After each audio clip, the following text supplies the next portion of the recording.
Hi everyone, it's Lawrence and you are welcome back to our weekly lesson study.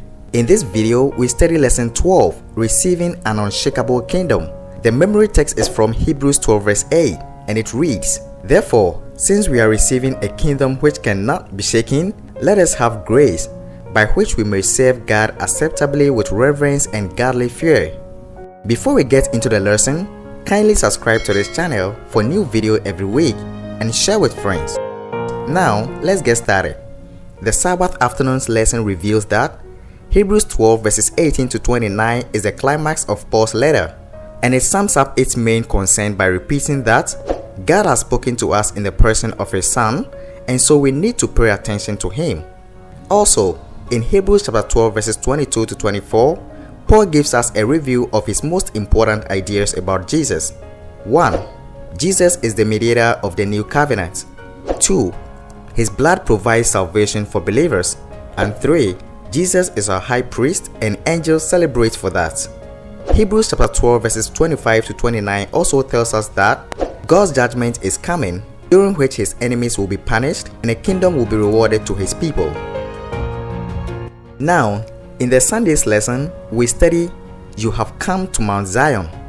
Hebrews 12 verse 22 affirms that we have come to Mount Zion and participate in a great celebration.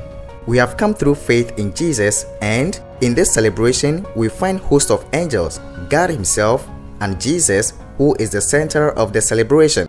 In the lesson, we come to Mount Zion as part of the firstborn who are enrolled in heaven. We are the firstborn because we share the blessings that God gives Jesus, His firstborn Son. So we have come not as guests, but as citizens. In the lesson, we are also described as the spirit of the righteous made perfect. This expression is a figure of speech.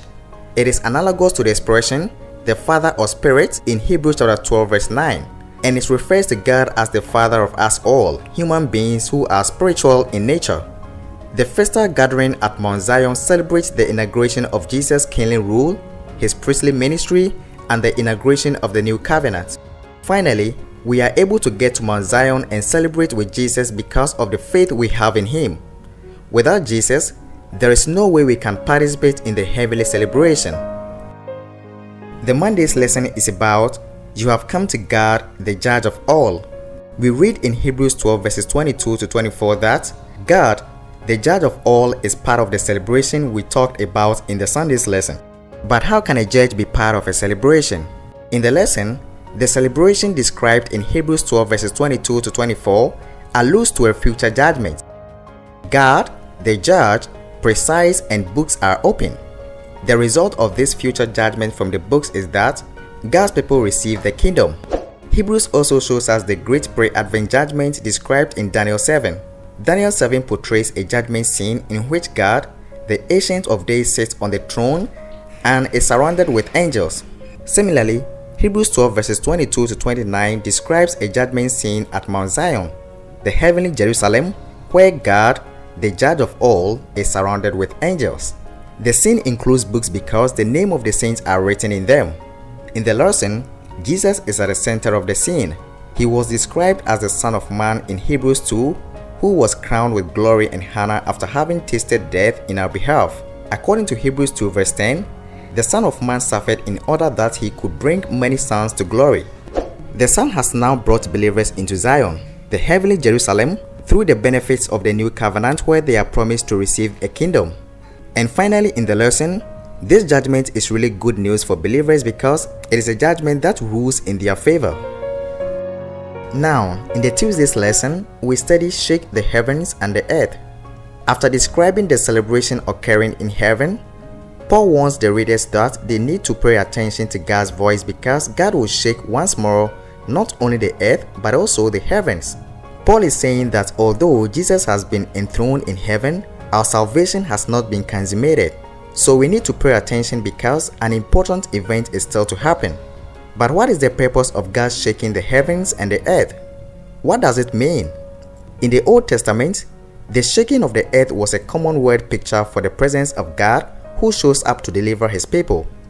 This is described as a powerful earthquake, a shaking of the earth and mountains because of the presence of God. A shaking signaled God's judgment as He asserts His authority over the people of the earth. For Hebrews, the shaking of heavens and earth refers to the destruction of the enemies of God.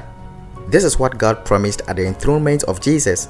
He said to him, "Sit at my right hand until I make your enemies a footstool for your feet." Thus, Jesus has defeated the enemy and been enthroned, but the enemies have not yet been destroyed.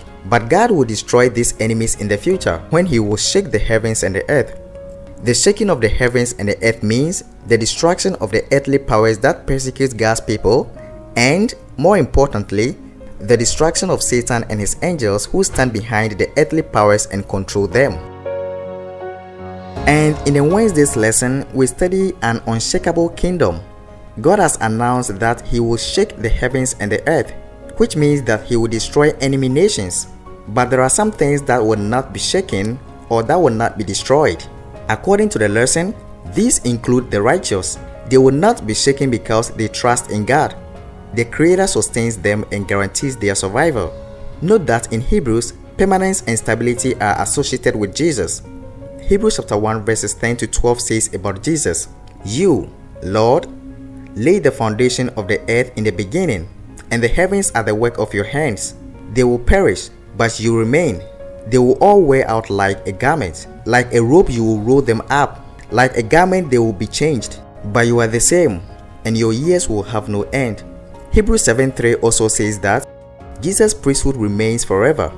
In the final judgment, those who hold fast in Jesus will not be shaken.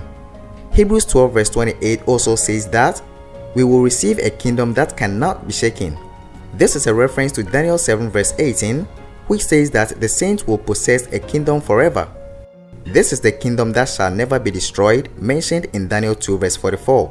This kingdom belongs to the Son, but He will share it with us. In the Thursday's lesson, we study, "Let us be grateful." Hebrews concludes this session by pointing out that the appropriate response to God for all the wonderful things He has done for us is to show gratitude by offering Him an appropriate type of worship. But how do we offer God acceptable worship? In the Old Covenant system, the sacrifice of animals was a way people showed repentance and gratitude, but these sacrifices were to be a token of the gratitude and repentance in the heart of the worshipper. Thus, God made clear in Psalms and throughout the prophet that what really pleased Him was not the blood of animals, but the gratitude, good deeds, and righteousness of the worshippers.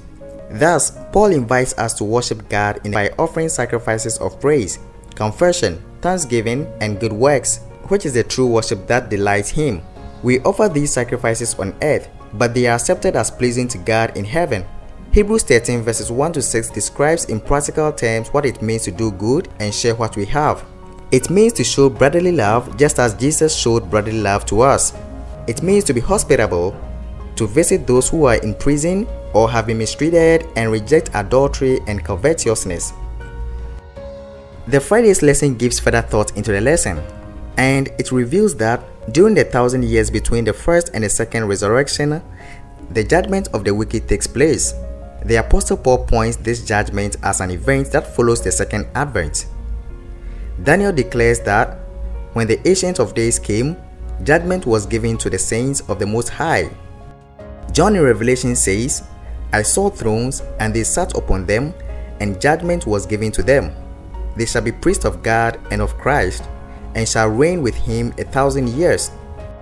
So in summary, this whole week's lesson deals primarily with Hebrews chapter 12 verses 18 to 29, where Jesus is portrayed as the mediator of the new covenant.